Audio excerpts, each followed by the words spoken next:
Sa iyong pang-araw-araw na buhay, umiinom ka ba ng antibiotics kahit walang reseta?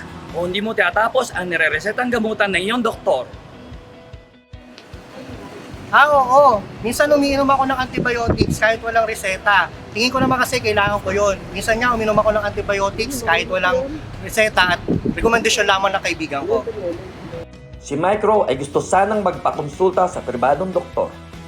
Ngunit, ito ay malaking gastusin.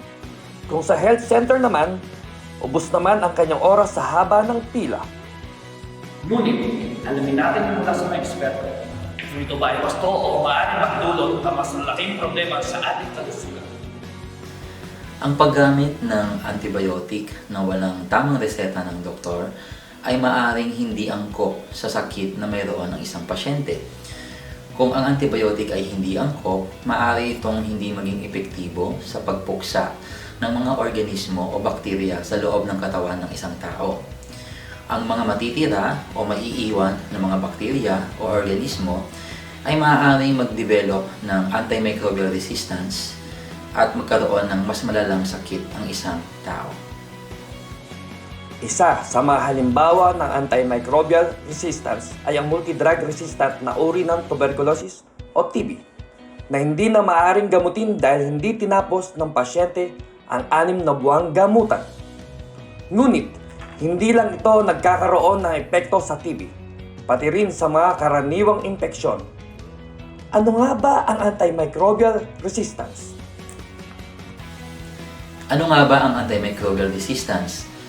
Ito ay nangangahulugan na ang mga organismo o bakterya ay nagiging resistant o nagkakaroon ng panlaban sa mga karaniwang antibiotics na ginagamit ng mga pasyente. Ang pagrereseta ng mga doktor ay base sa kanilang ekspertisya sa medisina. Kung tayo ay gagamit ng mga antibiotic na walang reseta ng doktor, maaari tayong magdulot ng panganib sa ating kalusugan. Kung kaya't, ang wastong pagsunod sa reseta, ang pagtapos ng gamutan, at ang tamang pag-inom ng antibiotics ay mahalaga upang mapanatili ang ating kalusugan, maiwasan ang pagkalat ng impeksyon, at ma-prevent ang pagkakaroon ng antimicrobial resistance ng mga organism o mga bakterya. Okay, so mga Francis, ang iyong sakit ay upper respiratory tract infection, so kailangan natin ma-examine ang iyong balat.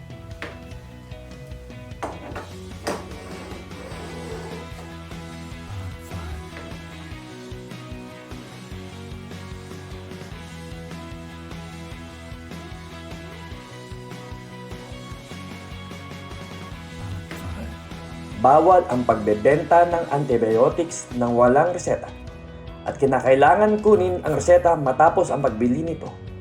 Hindi lahat ng nararamdaman natin ay kailangan gamutin ng antibiotics.